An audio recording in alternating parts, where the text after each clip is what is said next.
대상을 지금 말씀하신 대로 이제 선별하는 거냐 그냥 다 줄 거냐 이 문제인데 선별하는 게 쉽지는 않지 않아요? 그게 이제 사실은 우리가 이 논란에서 놓치고 있는 게 이게 1차 때도 벌어졌던 논란이에요. 그러면 정부에서 준비를 했어야 된다고 봐요. 그렇죠. 그러니까 올해 소득을 가지고 지원할 계층, 그러니까 코로나19로 충격을 받을 계층을 구별하는 시스템을 해놨어야 되는데 사실 이걸 갖추지 않았어요. 지금 확인해 보니까.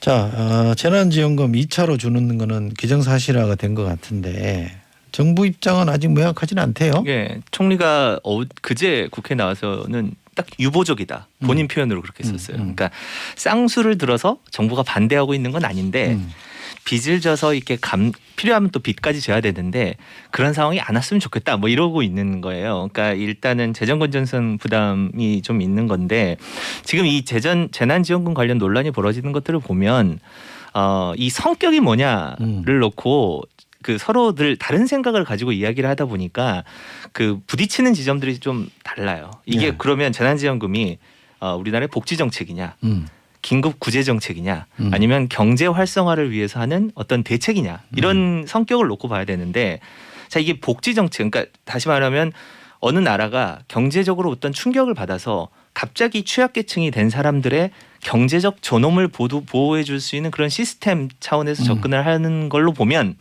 이거는 우리나라가 없는 거죠. 그러니까 우리는 사실은 이 논의를 하고 있다는 것 자체가 복지국가가 아니란 이야기예요. 그러니까 미국도 그렇고 우리도 그렇고 복지국가에서는 이런 상황이 오면 되게끔 이미 시스템이 있는 겁니다. 네. 그러니까 결국은 이게 구제냐 경제활성화 대책이냐 이걸 가지고 하고 있기 때문에 이게 뭐 논란이 빚내서 부자한테 줘야 되느냐, 뭐 이게 효과가 경제활성화 효과가 있느냐 이런 차원에서 계속 벌어지고 있는 거죠.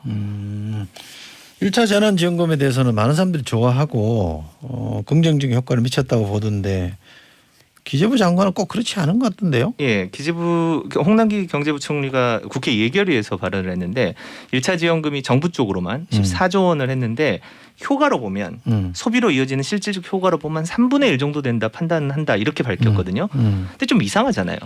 왜냐하면 이게 안 쓰면 없어지는 돈인데. 그러니까요. 근데 왜 3분의 1이라고 할까? 그게 이제 정부에서 보고 있는 효과는 그 경제학에서 말하는 이 소득 효과입니다. 그러니까 뭐냐면 안 써도 되는 상황이었는데 이 재난지원금 때문에 소비를 하게 되는 효과만 따진 거예요. 그러니까 쉽게 말하면 소고기 안 먹다가 이 재난지원금 때문에 소고기를 먹었다든지 또 평소에 마음속으로 나 자전거 한번 사서 운동해야지 이렇게 생각하다가 사는 이런 것만 이 효과에 넣는 거예요. 대신에 마트 계속 가던 거 가는 거나 학원비 내던 거나 이런 거는 효과를 안 잡는 거고 또 같은 운동이라 하더라도 그 헬스클럽 다니던 거 끊고 예를 들면 무슨 필라테스를 한다든지 골프 뭐 연습을 한다든지 이런 거는 또 대체 효과라고 봐서 포함을 안 시키는 거예요. 그러니까 지금 정부가 보는 이런 상황으로 본다면 정부는 이거를 경제 활성화 차원에서 보는 거고 이렇게 좀 효과를 좀 소극적으로 보고 있는 이유는 지금은 1차 때는 이렇게 구조조정을 좀 해서 재원을 모았는데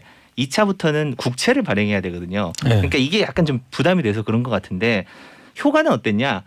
1차 재난지원금을 보면 소득 모든 계층에 대해서 사실 근로소득, 사업소득 다 줄고 있는 상황에서 적자 가구 비중이 모든 층에서 다 줄었습니다. 그 얘기는 뭐냐면 재난지원금 효과가 좀 있었다는 거고 특히 소득 하위 20% 여기가 컸어요. 네. 그 여기가 사실 1년 전보다 그 근로소득이나 사업소득은 마이너스 17%였는데 이 재난지원금 덕에 한 9.3% 소득 증가 효과가 났거든요. 그러니까 쉽게 말하면 가장 힘들었던 계층이 이 재난지원금 지급이 없었으면 훨씬 더 힘들었을 것이다라는 설명이 되는 거죠.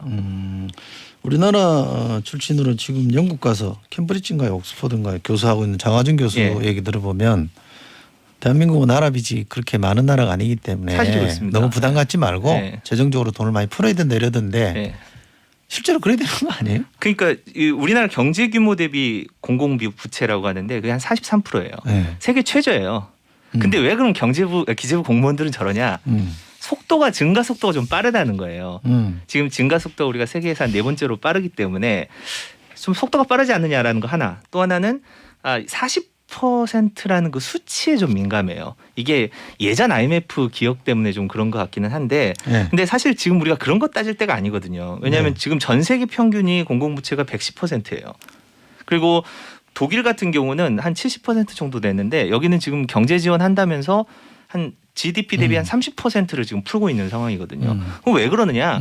경제가 안 좋아서 그러는 거예요. 지금 이 상황이 어느 정도냐면 98년 외환위기 그리고 80년 오일 쇼크 이후에 가장 안 좋은 성장률이 될 가능성이 높아요. 조금 전에 한국은행이 그 올해 성장률 전망치를 냈는데 마이너스 0.2%였던 거를 마이너스 1.3%로 확 떨어뜨렸어요. 그렇게 많이요? 급격히 떨어뜨린 거예요. 이게 숫자에서 잘 안 와닿으실 텐데 쉽게 말하면 일자리 한 120만 개가 1년에 사라질 거라고 지금 보는 거예요.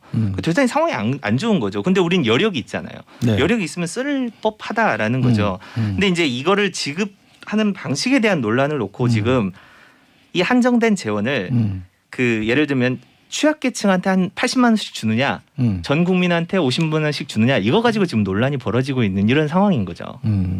걱정하는 건 알겠습니다,만 우리 흔히 왜 제삿날 배불리 먹자고 그 전에 굶을 수는 없지 않냐 이런 말도 있는데 네. 지금은 좀 비상한 상황이니까 비상한 대책을 세워야 될 때인 건 분명한 것 같고요. 그 대상을 지금 말씀하신 대로 이제 선별하는 거냐 그냥 다 줄 거냐 이 문제인데 선별하는 게 쉽지는 않지 않아요? 그게 이제 사실은 우리가 이 논란에서 놓치고 있는 게 이게 1차 때도 벌어졌던 논란이에요. 그러면 정부에서 준비를 했어야 된다고 봐요. 그렇죠. 그러니까 네. 올해 소득을 가지고 지원할 계층, 그러니까 코로나19로 충격을 받을 계층을 구별하는 시스템을 해놨어야 되는데 사실 이걸 갖추지 않았어요. 지금 확인해 보니까. 근데 이게 왜 문제냐면 그렇게 되면 지금 대부분의 소득 통계라는 게 지난해 기준이거든요. 네. 근데 그 기준으로 분류해서 보면 실제와 안 맞아요. 그러니까 지난해 장사 잘 됐던 사람이 있지 않겠습니까? 지난해 소득은 좋은데 올해 안 좋은 사람들은 구별해낼 수가 없는 거예요. 그러니까 이런 부분을 미리 데이터를 분석해 놓지 않은 상태에서 선별하자고 하니까 자꾸 문제가 생기는데 뭐 일부에서는 긴급 고용지원금 방식으로 하면 되지 않느냐 이런 이야기를 하던데 그거 보셨잖아요. 줄 엄청 서 있는 거. 그러니까 입증 책임을 받을 사람한테 주면 서류 다 떼가지고 가야 되고 그렇죠. 지금 사회적 거리두기 해야 되는데 네. 이게 또 문제가 되는 짜증나죠. 거예요. 네. 그래서 정부가 구별을 해야 되는데 이게 준비가 안 돼 있는 상태에서 뭐 국세청 자료 활용하자라는 분들도 있던데 그런 분들 이야기는 지금 딱 지급하고 있는 EITC 그러니까 차상위 계층한테 지급하는 그분들한테만 주자는 거예요. 근데 지금 이 재난지원금 취지는 그게 아니잖아요. 갑작스런 충격으로 경제적 어려움을 겪는 사람들한테 주자는 거기 때문에 구분이 안 된다는 거죠. 그러니까 이렇게 선별 지급이 준비가 안 된 상태에서 하게 되면 부작용이 좀 많이 생길 수가 있는데 이 대표적인 게 아마 기억하실 텐데 2017년에 있었던 아동수당 사례예요. 네. 그때도 어떤 이야기는 있었냐면 국회에서 논의할 때 재벌집 자녀한테까지 이거 왜 주냐. 맞아요. 그래서 10%를 빼자. 상위 10%를. 맞아요. 그래서 네. 이거를 했어요. 실제로 네. 그렇게 했어요. 그랬더니 행정비용만 1,600억이 드는 거예요. 네. 이 돈이면 매년 한 8만 가구 혜택 주는 사안이었거든요. 그래서 이거 10% 배제하자는 거 추진했던 이용호 의원이 사과했잖아요. 그러니까 지금 우리는 선별할 준비가 사실은 안 돼 있다라는 거죠. 그러니까 이 지금 필요한 거는 선별할 그 데이터를 이게 코로나19 상황이 지금 장기화될 거고 2차에서 끝나지 않고 3차, 4차 갈 수 있으니까 국책연구기관 동원해서 빨리 이걸 데이터하는 게 이게 저는 시급하다라는 생각이 좀 드는 거죠.